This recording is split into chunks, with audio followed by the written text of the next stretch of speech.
Databases are great at storing data, storing what happened, when it happened, who done it, that kind of thing. Traditionally, they're not so great at saying, this is what's happening right now. If you've got breaking news, your user wants to order a taxi right now. Your customer is trying to send you money right now, but that process is failing. Those are really useful things to know as they happen. But most databases aren't built with liveness in mind. They're generally built on a theory that says, first you store the data, later you can query it out. Very useful, but missing that piece of newness. And that's where today's topic comes in. We're going to take a look at Debezium. It's a tool that can tap into a huge number of existing databases and capture that sense of what's happening to them right now and turn it into live notifications, real-time analytics, even just ferrying the data to other systems in a hurry. You can use it from Mongo to Kafka, or from Oracle to Kinesis, or MySQL to Google PubSub, all kinds of options. And one of the things I think makes it particularly interesting is it's minimally invasive. You can have an existing data model and an existing database, maybe even a legacy database you can't touch, and yet you can still use Debezium to tap into that stream of data and make it valuable. So I think it's worth learning about, and to learn about it, we've got in an expert. We've got Gunnar Morling. He's the former project lead for Debezium, and he's now a Debezium and Flink expert over at Decodable. And he's going to take us through what Debezium can do for you, what it demands of you, and how the whole architecture fits together. So let's get stuck in. I'm your host, Chris Jenkins. This is Developer Voices, and today's voice is Gunnar Morling.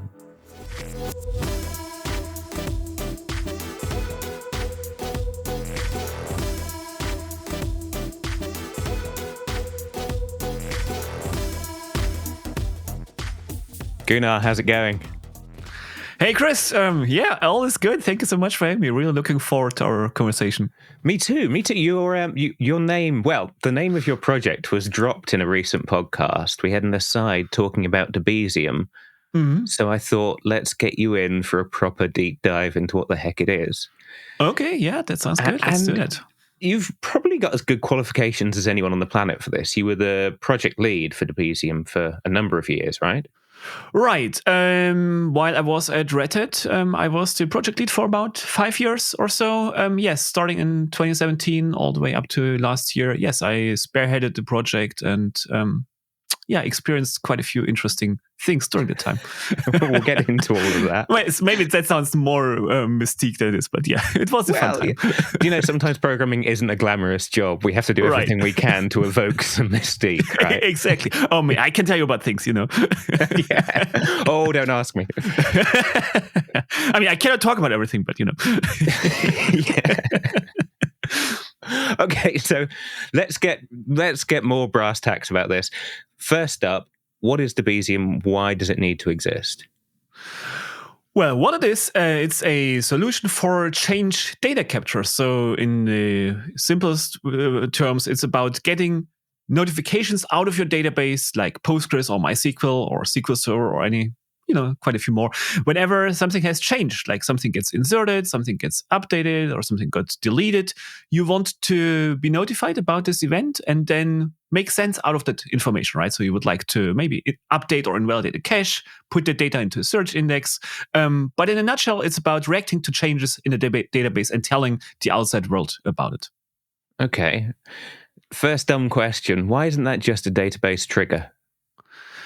Why is that just not a database trigger? I mean, yes, triggers can actually be one way for implementing change data capture. And we can talk about, all the pros and cons. One of the things to keep in mind, the trigger would sit on the right path of your transactions, right? So there would be some sort of performance implication. Whereas what Debezium does is it's what's called log-based change data capture. So this is an asynchronous process which essentially tails the transaction log of the database. So it's very reliable, very robust. It doesn't sit in the right path. And then, of course, by going through something like Kafka, it gives you connectivity with all those kinds of sync systems And I guess my question would be, how would you do this with a trigger, right? So how could you send a REST request there or send a message to Kafka? I guess it would be a bit of a stretch to do that with triggers. Yeah, I mean, I kind of asked the question in a provoking way, but I think one of the issues... And I totally fell for it. You did. Maybe I'll throw in... I mean, the write path is a big thing. It does block how long it takes a transaction to complete. The other one is, I think triggers really work when you're staying within the database. But when you want to get outside, that's a big issue. Exactly right. But I'm cheating. I can't throw you questions and then half answer them for you. Okay, I'll try better next time. Okay. We'll ramp it up. We'll ramp it up as we go. So okay, you're trying. Why are people trying to capture change as it happens? Because that doesn't seem like a normal thing to do in a relational database model. Okay, so that's a good one. I mean, I think there's tons of motivations for doing that. And I mean, we can talk about use cases all day long, but I would say the most common one I would say is just replication in the widest sense. And maybe not, you wouldn't necessarily use it if you want to, replicate your data from one Postgres instance to another Postgres instance. Then I guess you would just use the tools which come with your database. But maybe you want to take your data out of your operational database into a data warehouse, something like Snowflake. Or, a real-time analytics store, something like Apache Pinot, or a search index. So you want to cross the vendor boundaries. Or maybe you have a production Oracle database, and now you want to put this data for offline analysis into a Postgres instance, right? So replicating across all those vendor and system boundaries, that's definitely, I would say, a super common use case, just taking data from one database to another, or data warehouse on the same side of sorts.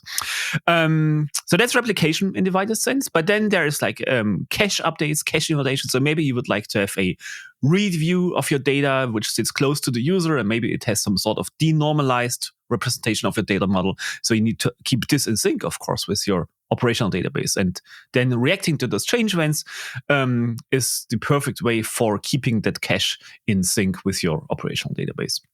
Do you know, that reminds me of a project I worked on that had exactly this issue. That we wanted to, and we ended up doing SQL polling, which was not ideal. There was a mechanism in Postgres, I remember, that would let you watch a table and get notifications. But if your connection to that session dropped, it lost your place in the stream of data. Yes. Yeah, I think you're referring to the Listen Notify API. Listen in Postgres. Notify, yes, I am. Yeah, and yes, exactly. It kind of lets you do that thing. But as you say, if you don't have, if your client isn't running, you wouldn't be notified about anything which happens during the time. Whereas, with this log-based approach, all this is fully reliable, fully safe. So essentially, if Debezium would restart after such a downtime, then it would continue to read the transaction log from exactly the point in time where it left off before. So it stores essentially the position in the transaction log. How far did I get? And then if it gets restarted, it will continue from there and you will not miss any change. Right. So maybe we should just quickly dive into that to make sure everyone's on the same page. So modern database, every time it makes a change, it writes that data to a change log, partly for recovery, but also to hook in standby databases. Right, exactly. Those are exactly, I would say, the two reasons for a database to have a transaction log. As you say, transaction recovery. So, if something crashes, the server, loses power while some transaction is running, then it will be able to go back to a consistent state after restarting. And then, yes, you could use those transaction logs to keep your replicas in a database cluster in sync. And in that sense, Debezium is acting like kind of a replication client, right? It gets hold of this replication stream of data from the transaction log and then keeps its own view of the data, you could say. Does it do that by sneaking in around the side and reading the same binary file? Or is there some API that, say, Postgres or MySQL are providing that you hook into? Right. So it depends a lot between the different databases which Debezium supports. So there is, unfortunately, I would say there's no standardized API or standardized way for, so we could implement Debezium once and be done.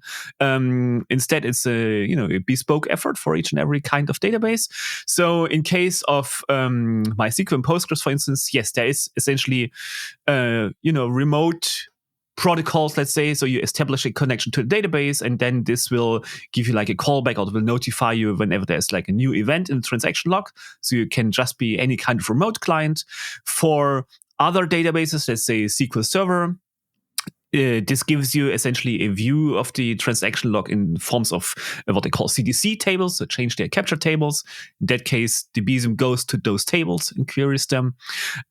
For Cassandra again, then we need to actually have a component which runs on the actual Cassandra host, so we can go to the actual transaction log files on the file system and get hold of them. So it differs between all the connectors, but then the format which Debezium exposes, that's one unified and abstract format. So the users then don't have to care about all those nitty-gritty details. So you're in one of those situations where this is horrible. Every vendor has a different standard. We shall create one new standard and then do all the work. Right. Yes. Unify them. Exactly. I mean, that's exactly the challenge, and I would say it's a bit of a long tail, of course, of connectors. So every now and then, people come to the Debezium community and they say, "Hey, we would like to have support for DB2 on the mainframe. Can you make it happen?"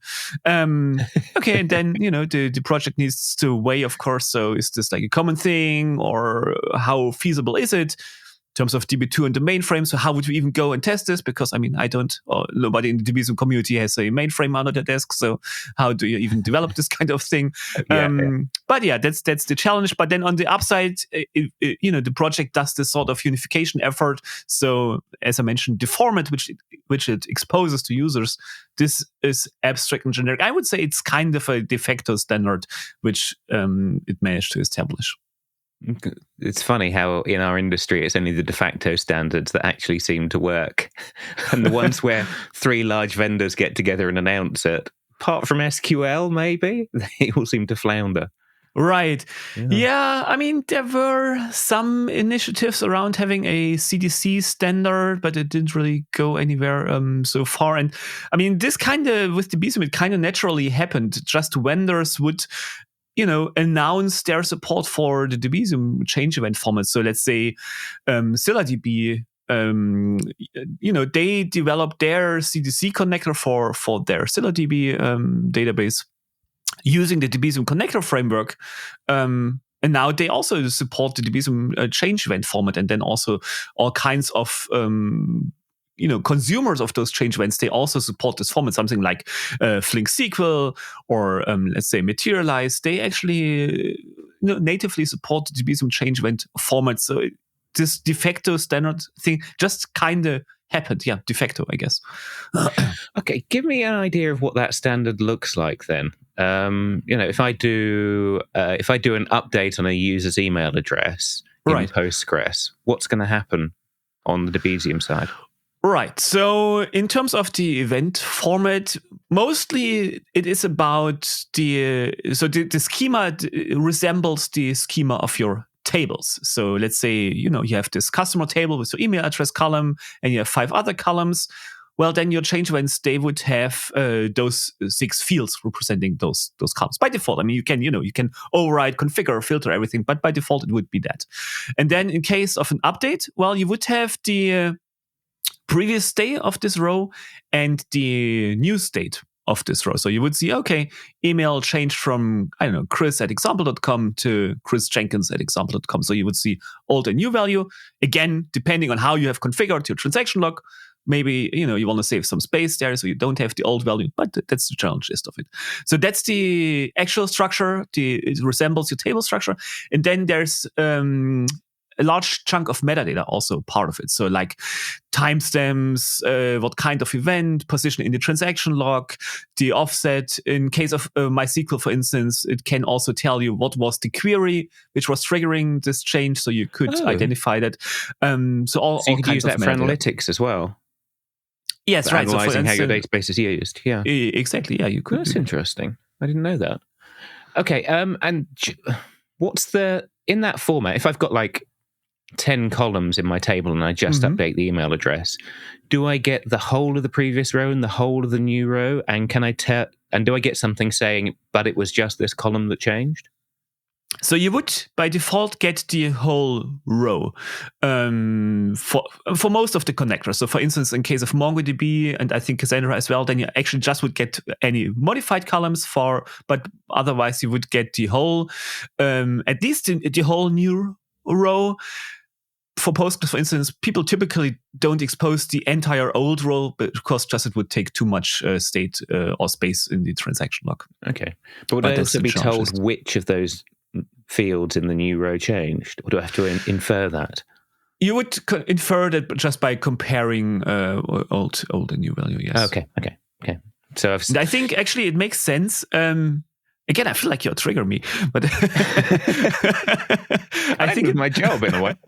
I guess I feel it makes sense to have this as the default because not every sync system supports what we would call partial updates, right? So I guess you have to work from the assumption, okay, I only can write like entire records on the sync side, at least as a safe default. And then, of course, if you have a smarter system, it will be able to, just apply partial updates. But I feel in the grand scheme of things, giving you the entire event, this kind of makes sense. Also, if you just look at it from instance, from the point of view of having data just in Kafka, and then you would be able just to go to the latest change event for a given record, and this would tell you, okay, this is the state of the world at this particular point in time for this record. Okay, that raises a much bigger issue I'm going to get to in a minute. But you've just mentioned Kafka for the second time. Does using Debezium imply you'll be using Kafka? No, that's a good question. I guess I should have mentioned that. So it does not require it. Most of the times people use Debezium with Apache Kafka as the messaging fabric or messaging layer. So, they can connect it to all kinds of sync systems. And this is also historically speaking how Debezium started. So essentially it's a family. And I mean, it's more than that, but at the core, it's a family of Kafka Connect source connectors. So they are about taking data from an external system, all those databases into Kafka. But then, we realized over time, or we just got that feedback. So people liked the functionality which Debezium provided, so all the CDC goodness. But then not everybody necessarily is on Kafka, right? So maybe they're using something like AWS Kinesis or Google Cloud PubSub as managed infrastructures, or maybe they use Apache Pulsar, NUTS, all kinds of things, Redis streams, and they still would like to use the Debezium change event change stream capabilities. And this led essentially to the introduction of what we call Debezium Server. And this one is, a runtime. You could, in the overall architecture, you could compare it to Kafka Connect. So it's the runtime for the connectors. But now this Debezium Server project gives you connectivity with everything but Kafka. So you can use this to send events to all the things I mentioned and quite a few more. So that's the second way for using Debezium. And then there's even a third one. And this is about embedding it as a library into your Java application. So if you're a Java developer or a developer on the JVM and you have very bespoke needs, then you can use this Debezium engine component and essentially just register a callback method, and then this will be invoked whenever a change event comes in, and you can do whatever you want to do, right? And this is typically what integrators of Debezium do, like Flink CDC is a great example. So they take the Debezium embedded engine, then they expose this straight into a Flink pipeline or a Flink job without having to go through something like Kafka. Okay, so if I was in that situation where I'm trying to invalidate a Java cache based on changes in the database, would I probably just go that route? Right. I think, I guess it depends, but let's say you have an in-memory cache.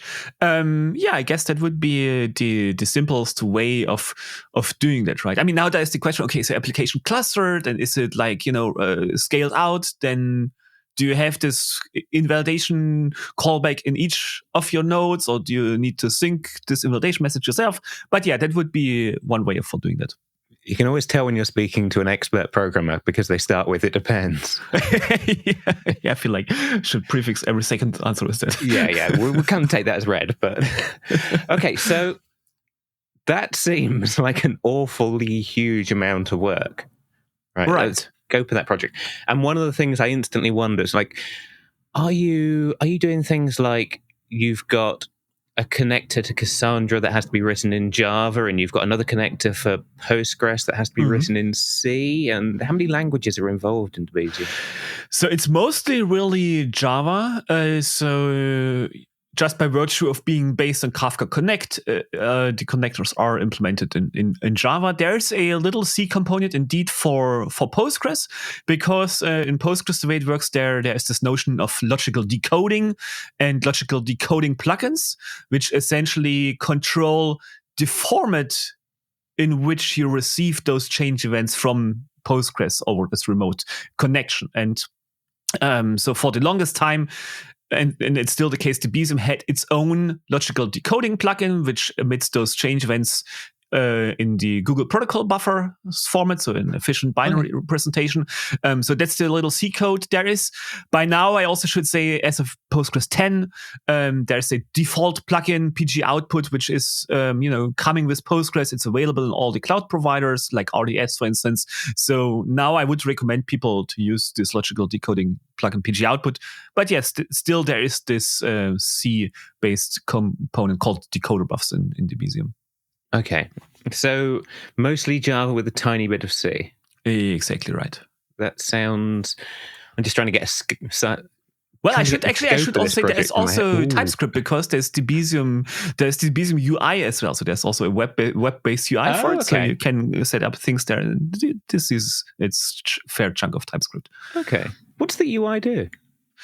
Essentially, it's about giving you a configuration and management experience. So instead of, as you would do it with Kafka Connect, like configuring everything with JSON, this gives you, like, I would say, rather intuitive UI, and it guides you through this process of setting up those connectors. One example, for instance, where it's really useful is there's this notion of inclusion and exclusion filters, which describe which kinds of tables or schemas in your database you actually would like to capture, because in the transaction log, everything is contained, right? So all the changes to all the tables are there, but maybe you are just interested in, I don't know, capturing changes out of this one table out of your 10 tables, or from changes out of the 10 tables out of your 100 tables. And the way you configure this is with filters, which is essentially regular expressions. And now one common thing we got asked about again and again is, so, hey, I don't receive any changes from Debezium. What's going on? But I know I do changes in my database, but nothing comes out of it. So what's going on?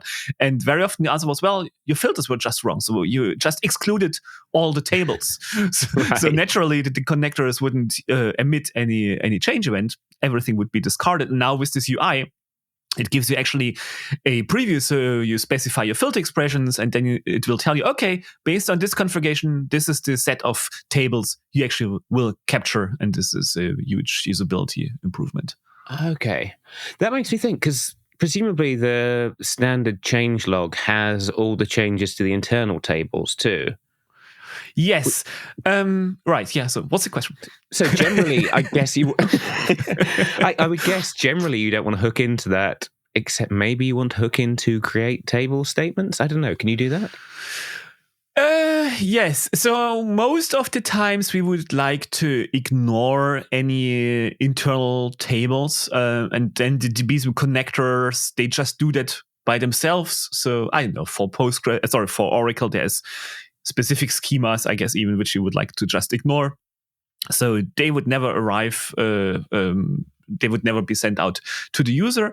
As you were asking about DDL events, again, it depends a little bit on the connector, what it does and what the database supports. So not all of them, unfortunately, give you an event if there was a DDL change, like, I don't know, alter table or create table. So for instance, in case of well, actually, Postgres, it tells us that, so there's like a special kind of event. But yeah, it depends a little bit on the connectors. Okay. I'm just thinking, I'm wondering about setting all this up, right? Right. And so you're saying that if I'm connecting to, for example, let's pick MySQL, right? What you're essentially doing is hooking into MySQL's changelog API that they have for their replicas. And you've got a Well, replica there's actually a library which we use for that in case of MySQL. It's called the bin log client. So the transaction log in MySQL is called the bin log or binary log. And there's a bin log client library, which Debezium uses, yes. I'm just thinking classic. I mean, we've all fallen victim to not invented here syndrome. If I now know that the trick to Debezium is that it's kind of behaving like a special replica and the master database doesn't know any different, why would I not roll my own and get my own preferred format for the data? All right. I mean, you totally could if you don't have anything else to do. I guess you could do it.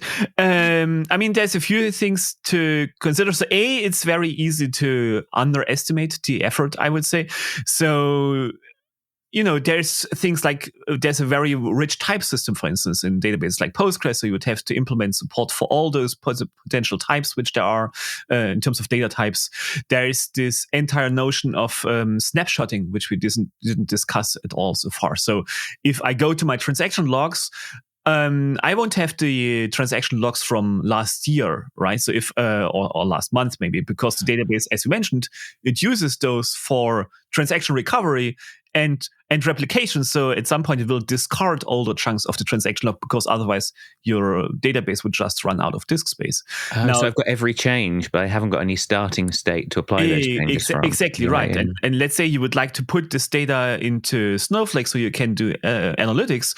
You want to start with a complete view of your data, right? You don't want just to have the data which happens to be changing right now. You would like typically to start with an entire backfill of what's there. And so you would have to implement this by yourself. Then, there's tons of corner cases in terms of failovers and restarts and making sure you never miss any kinds of events.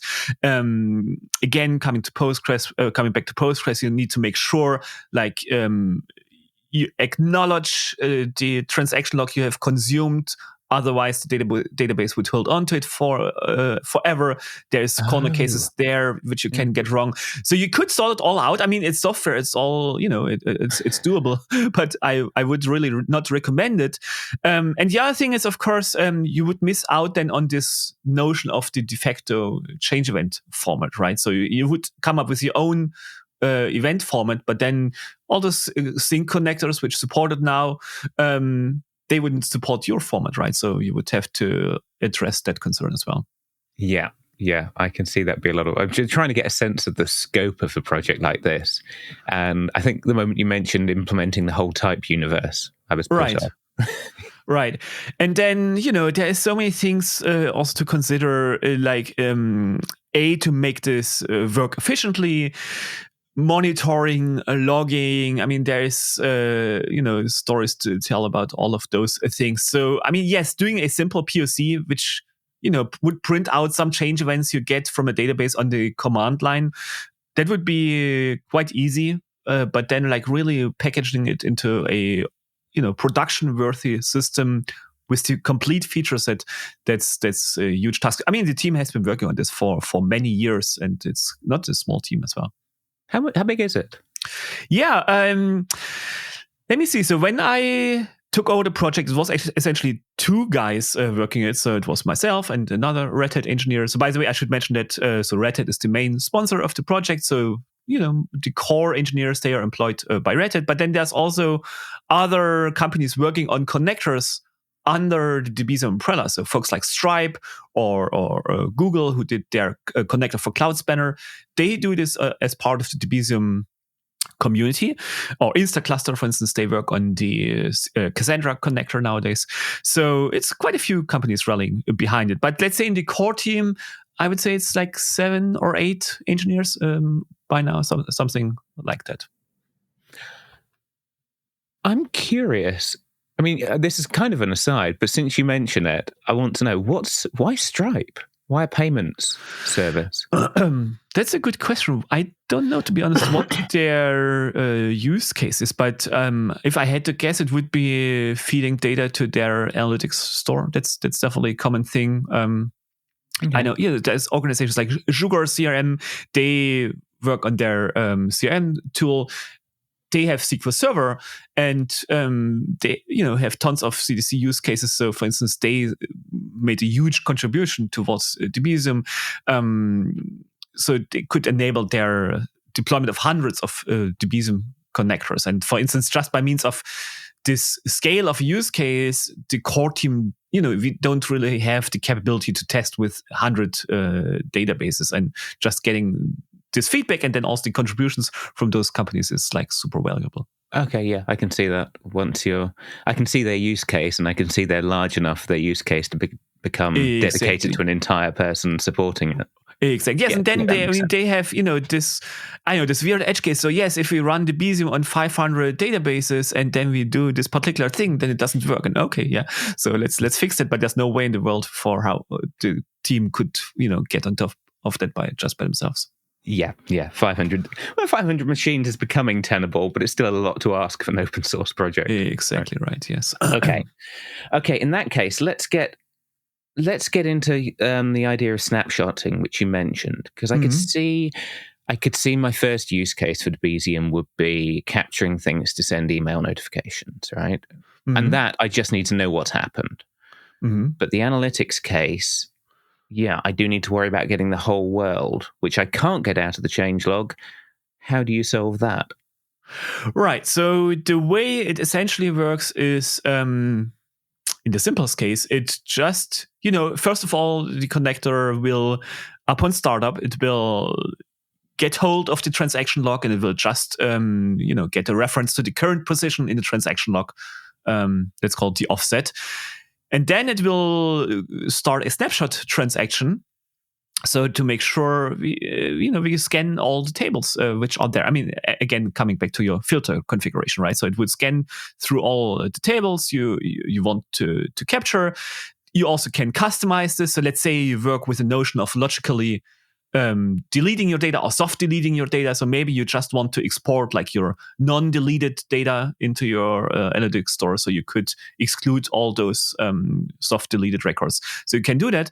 And then once this snapshot process has completed, then it would start to read the transaction log from this offset, which you memorized before. So essentially, this is to make sure that there's nothing lost in terms of changes which happened while you did this snapshot.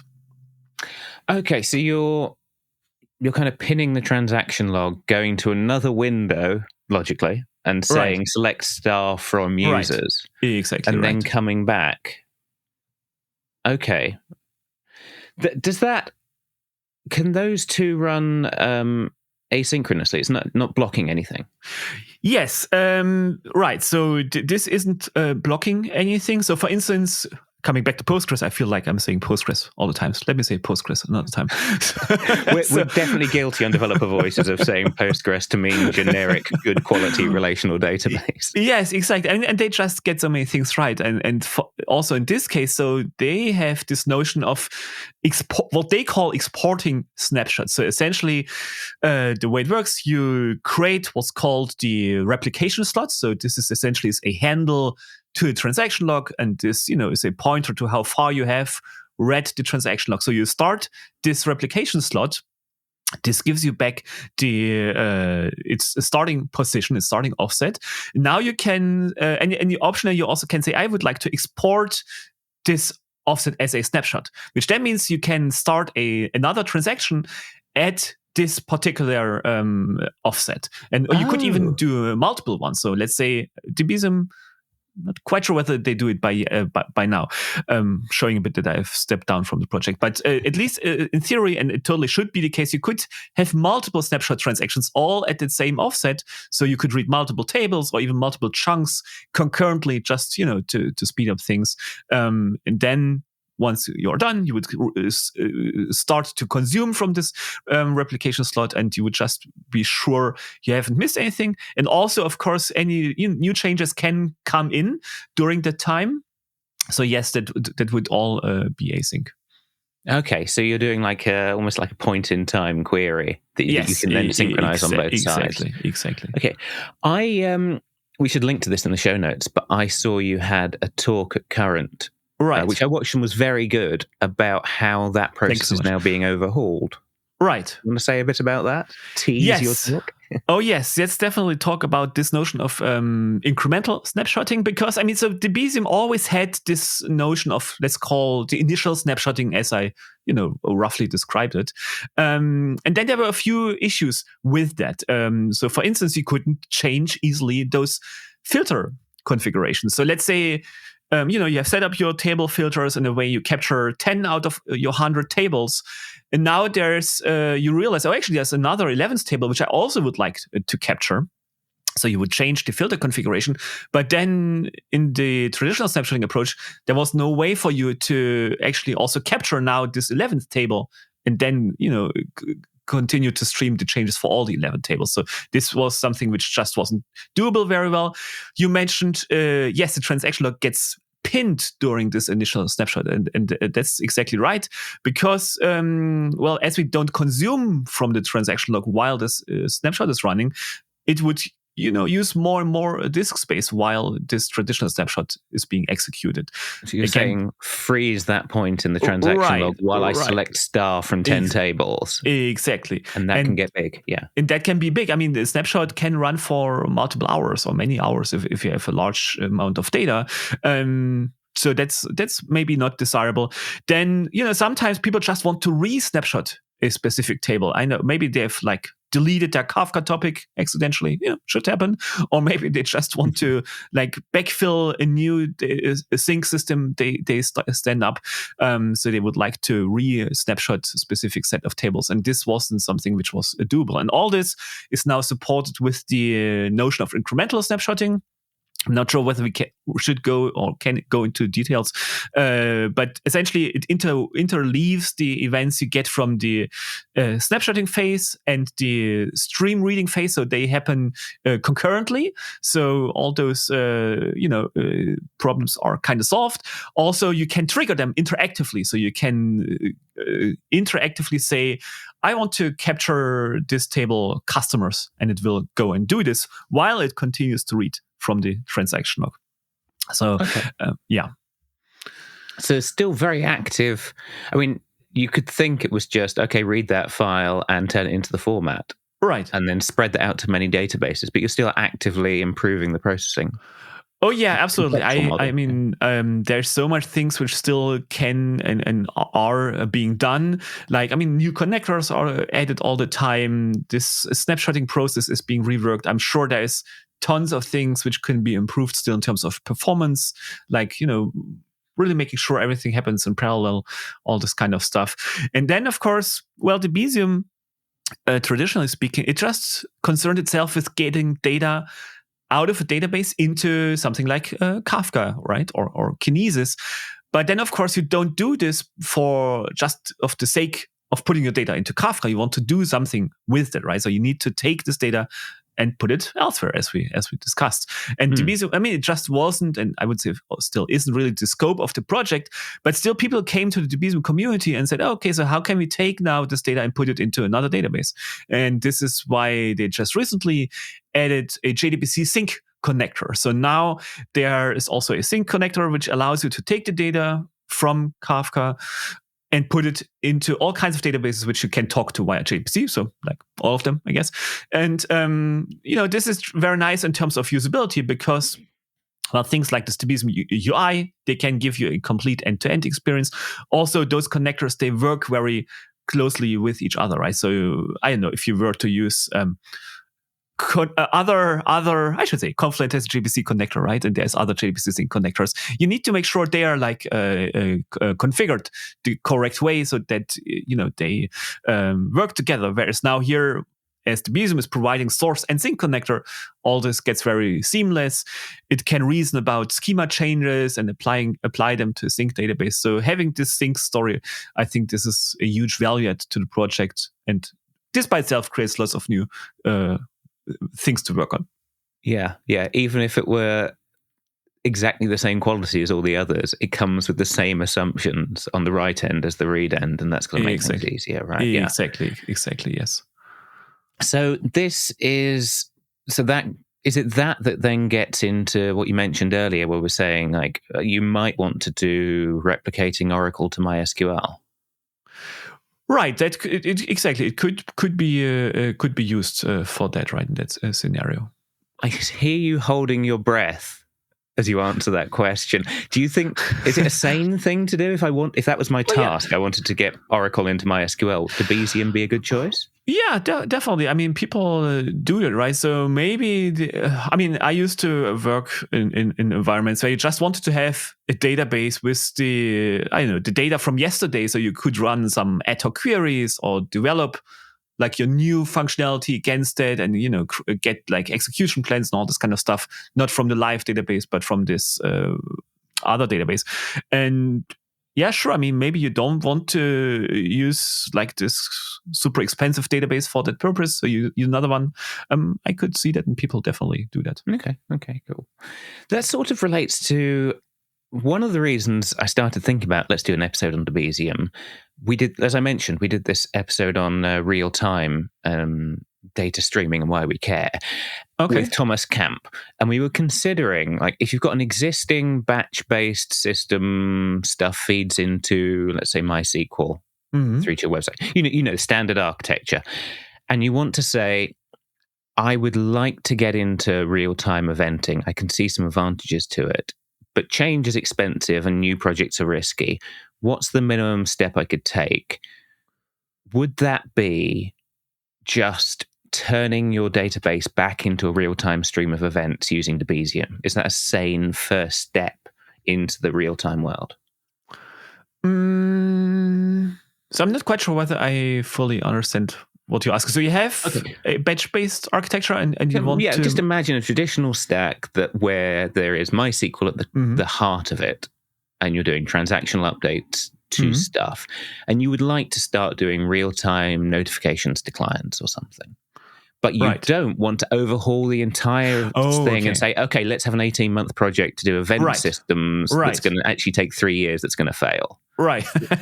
Is Debezium your minimum crack into the world of real time? Right. No, I think that's a fair assessment. And people very commonly do that. And actually, often there is this scenario. Yes, they don't want to touch the source code of the application. Sometimes they cannot even touch the source code of the application. I mean, I remember at the past job, we had this war or jar running on our application server, and nobody had the source code any longer. So it was running just fine, but you couldn't change it because the source code was gone. So there's definitely this kind of world, and sometimes people just shy away from it. I mean, of course, you need to be careful about it, right? Because if you are in that sort of situation, typically your data model also is maybe in a bit of a non-ideal state. And now the question is, do you want to propagate that to like your new world, right? So maybe you want to use this for migrating off of a large monolithic application to microservices. That's definitely a common use case. But then maybe you want to shield those new microservices from all this weird legacy modeling. Let's say you have a database and there's like your column names can only be like 30 characters long. I mean, first, there's such a database. So,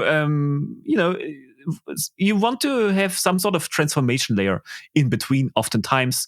And this is what people typically do with Kafka Connect for simple stuff, or maybe Kafka Streams or Apache Flink. So, they can give a nice and clean view of the data. So that's maybe they would like to limit stuff. They would like to rename things or change the types. I know maybe everything is a string in your old database. You would like to expose proper proper data. I mean, stuff happens, right? So I've seen it. We've all seen it. We've all seen it. So having some sort of transformation layer between like your old legacy world and the new world often makes sense. And that's the thing I would advise people to consider, not just to use CDC to expose the weird oddities, but make sure, to put some consideration into this to provide properly crafted data contracts. Yeah, data contracts is the thing, isn't it? I guess what you're saying is that I'm working on a blog post Debezium, about it right now. yeah, you are a prolific blogger, and we will link to your blog for Oh yeah, that's amazing. all your Thank wisdom. you so much. But I guess what you're saying is that Debezium is the same way to turn a batch system into a series of real-time events, but then there's also the semantic journey. A series of JSON packets that say insert and update is not the same as an event system. Yes, exactly. So, there's so many things to say about it, right? So first of all, there's of course the question about granularity of events. What CDC does, it's about table level or row level events, right? So, but maybe, I don't know, you were to model your application in terms of domain-driven design. You have something like aggregates, and in a relational database, they would be persisted in multiple tables, right? So let's say, just a simple example, a purchase order, and it has, multiple order lines. So in your relational database, this would be stored in two tables, one for order headers and one for order lines. And then there's a 1-to-n relationship between the two. Oh, yeah. So now you would get those table level events, but maybe what you actually would like to have is an entire event which describes the entire purchase order. And now the question, of course, is how do you, achieve this task? And again, stream processing can help with that. So you could use something like Flink SQL for joining those raw streams and exposing a higher level stream, which then has like a nested data structure. There are things like the outbox pattern, which can help with that, but which then also would require, to modify your application and actually emit those outbox events. So maybe in a legacy kind of use case, it's not desirable. The pain's got to go somewhere. Exactly right. Exactly. That does raise the question of how Debezium handles transactions. If I've got that order header and the individual order rows, am I going to get that as one transaction in the Debezium log, output, whatever you call it? Right. Great question. I love that. It's kind of my favorite thing. No, by default, and what you get right now is you get those events one by one. So let's say you have your one purchase order and it has 3 order lines. You would get those 4 events. Typically, by the way, in Kafka on separate topics, because there's a correlation between the table name and the topic name by default. And also, you wouldn't have strong ordering guarantees. So it could happen that you receive one of the order line events, then you consume the order header event, and then you get the other 2 order line events. So, you get them one by one, but still you can correlate them. And this is possible because each of the events contain the transaction ID where they are sourced from. So you would see for all of your 4 events, okay, they are originating from transaction 1, 2, 3. And now what Debezium also can give you is another topic which tells you about the transactions which have been executed. So on that separate topic, you would receive a message, or an event message, transaction 1 to 3 has started, and then you would receive another event which tells you, okay, transaction 1 to 3 has committed. And by the way, in this transaction, there is 1 event for order headers and 3 events for order lines. So you have this information. And now you could use all this to implement some sort of buffering logic, either in your sync system. So you could put the data into some sort of staging area and go, and essentially just propagate the events once okay, I've received all those 4 events which I expect from that transaction. Or again, you could use something like Flink to implement this in a streaming fashion. Yeah, there's a bit of legwork and almost detective work to reassemble what those atoms of change mean semantically. Yes, exactly. I mean, the problem is, and people sometimes ask about it, so hey, can't we get a single event for an entire transaction from Debezium? And the answer is, so yes, in theory, this could be possible, but transactions can be arbitrarily large, right? So you could do a bulk delete and delete 50 million records from your database in a single transaction. And there's just no way we could give you a single event which describes 50 million records. So it would be just way too large. Also, if we just go back to the simple order example, there's no guarantee they've got 1 transaction per order. Right? It could be batched up with lots of other things that happened in that transaction. Yes, exactly right. So, I mean, yes, totally. So you would have to reason about it as well. Okay. Why don't we, as a slight aside, because I don't know that much about Flink, and I know it's now part of your day job at Decodable. Give me the overview of how you might recapture that order event in Flink. Yeah, that's a good question. So how would it work? Well, I would essentially, first of all, listen to this transaction topic, and then based on that, I would implement some sort of buffering logic. So I can have state stores in Flink. And first of all, I probably wouldn't be able to do it right now in Flink SQL, right? So I would have to do some Java programming. But so I could implement some buffering logic, which essentially compares those events and sees, okay, this event is for a specific transaction. I haven't received all of them yet, so I would need to put this into a state store. And then, more events come in. And then you would be able at some point to see, okay, I've gotten all of them, so now I can actually go and emit this whatever the aggregated structure from that should be. Okay, so you're writing a bit of Java that has to recreate that logic of grouping them back up. Exactly right. And then, of course, if we wanted to abstract things a little bit, we could say, think about having some sort of specific query operator in Flink SQL, which would tell, select transactionally from whatever stuff I do. And then, let's say there was a managed platform like Decodable, which could do that. This could be a functionality which we could provide. Okay. Do I get a slice of the royalties for giving you that idea? Well, this idea might have been around before. Oh, okay. Damn. I'll have to keep working on that then. No, definitely. I mean, I can tell you this is absolutely a very common need and scenario, because just to make things tangible, people oftentimes are in this sort of scenario when they want to put data into something like Elasticsearch. Because what happens there is, coming back to this purchase order example, you would take the entire data from this purchase order and all its lines, and we would like to put it into a single document in an Elasticsearch index, right? So you don't want to do query time joining, if you even can, I don't know. So you would like to have an entire order and all its associated data in a single document there. And now the question is, if you implement this as is with Flink or Flink SQL, well, the data would come in on those two source streams, orders and order lines, and then this join would run, but it would run whenever a new event is coming in. So essentially, you would materialize this join when you have a single order line, and you would put this into Elasticsearch.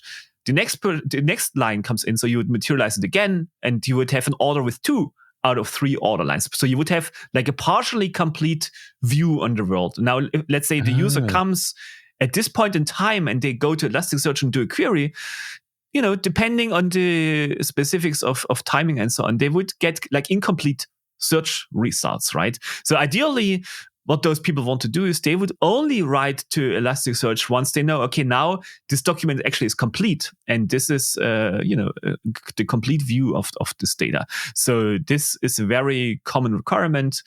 And yes, using those transaction marker, which we have in Debezium, this is a way for solving it. And again, by the way, the Stripe guys, they spoke at Flink Forward about how they implemented that. So it's already happening. Okay, I'll have to link to that in the show notes, dig that one up. Yeah, definitely. It's, again, we're coming back to the old chestnuts of transaction boundaries, normalization and denormalization. Yes, I mean, it's the same but different, right? Yeah, they're always with us. Exactly. So I think we should probably end on like what tends to be the simplest use case that people start with, and what's the most ambitious or crazy use case you've seen?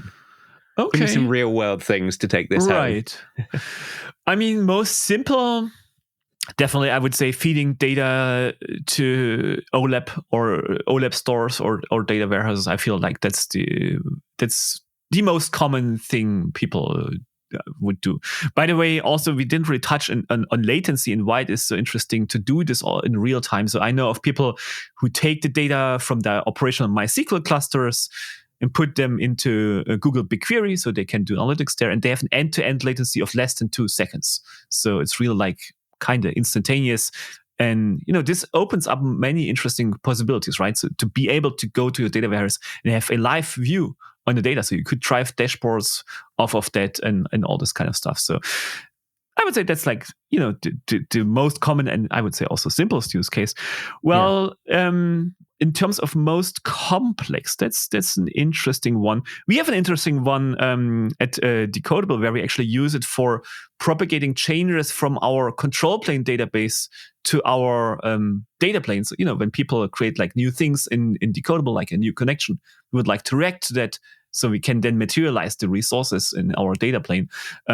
So that's, I guess, is a bit more on the advanced. Because you're doing like a software as a service, Kubernetes. Exactly, yes. You submit a request, it turns into running exactly, servers. right. And this should be like reliable and all this kind of stuff. So, and again, we use Debezium for that. But then also there's this entire notion of, yes, we touched briefly on it, like migrating from a legacy application to maybe microservices or a new world of applications. I think this is more advanced because it has a strong notion of stream processing and like massaging the data, denormalizing it, putting it into new shapes. Sometimes people choose to use just something like Kafka streams of LinkSQL to continuously update materialized views. So I don't know, maybe they want to have like the revenue per category in specific time windows, and this should be updated in a continuous fashion. I guess it's also a bit more on the advanced side of things. Okay.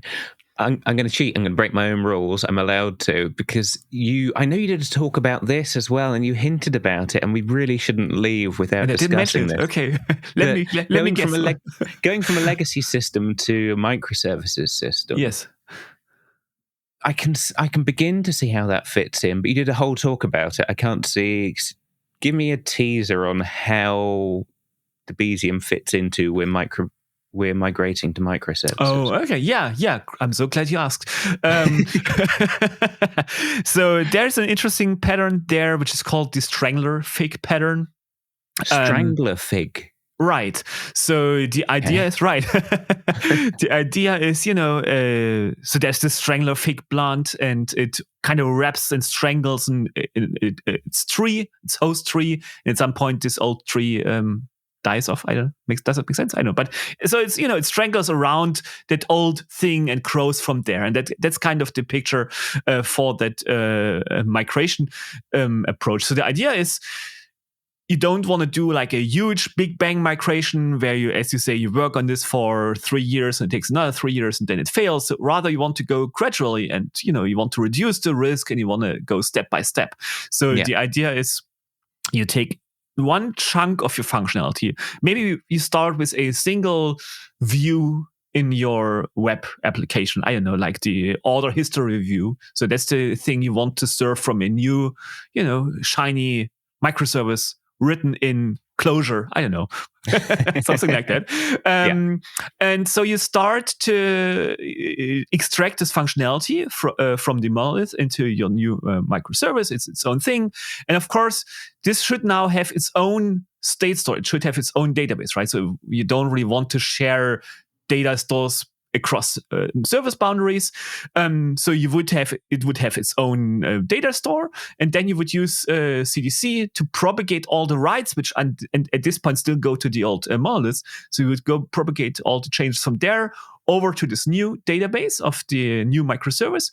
And then in front of everything, you would have a routing component, which essentially says, okay, this is a read request for the order history view. So I send this over to the microservice and let it serve from there. And everything else should still be served from the monolith. So all the other reads, all the writes for that part of the domain, they still go to the monolith. But I have this read functionality which already is served from the new service.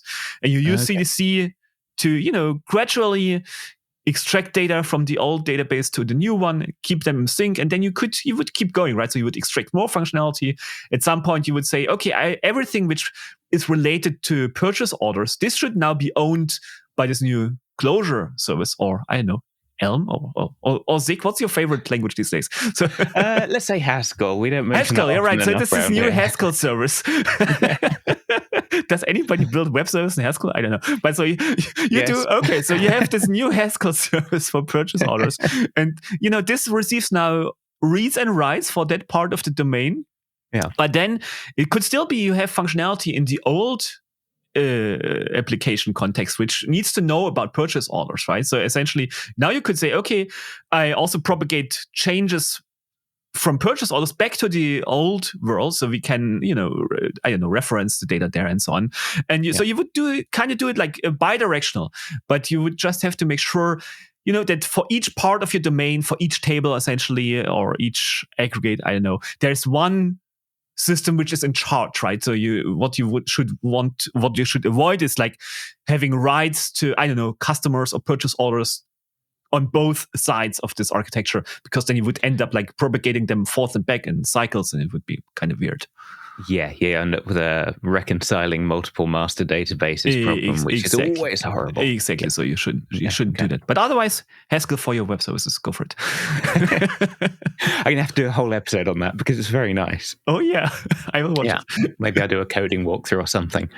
But okay. We'll link to the full talk, but that gives me the picture. And I like incremental migrations. Big Bang projects are often disastrous. Yes, absolutely. It's a nightmare, right? And with that approach, you can go at your own pace. You can pause. Maybe at some point you realize, okay, I'm happy if I've just extracted those 3 things into their own services, and the rest can remain in the old system. So you can do that. So it's about minimizing risk, right? So you don't want to change everything at once, and then nothing would work maybe. So it's about risk management. Yeah. And is that the kind of way is that the best way to get into using Debezium in a system, would you say? Like, let's just choose one small piece and pick it off. I would say so, yeah. I mean, definitely, I'm always a big fan of, just taking something, be it Debezium or whatever technology, and apply it for one part of your problem space and see how it works, get a feel for it, and then you'll realize how amazing it is, and then you use it for everything. I think that's a perfect tagline to end the episode on. Absolutely. Awesome. Gunnar, thanks very much for joining us. Absolutely. It was a great pleasure, Chris. Thank you so much for having me. Thank you, Gunnar. Now, we dropped quite a few references in that discussion, so I'll compile them all together and you'll find the links in the show notes as usual. I'm going to add in another link there. We kind of touched on in that discussion why you can't just use SQL polling to get real-time data out of a database. You do have to look at the transaction log if you don't want to lose data. If you'd like some more detail on that, there's a really good talk by a former guest of ours, Francesco Tissio, and he can tell you some horror stories from just relying on JDBC. So check that out if you want the full argument. As well as that sort of back reference, I'll give you a forward reference as well. We need to have an episode on Apache Flink, and it is in the pipeline. So if you want to catch that, now's a great time to click subscribe and notify. And if you've enjoyed this episode, please take a moment to like it, rate it, maybe share it with a friend. You know where to find the buttons, so I leave you to it. Until next week, I've been your host, Chris Jenkins. This has been Developer Voices with Gunnar Morling. Thanks for listening.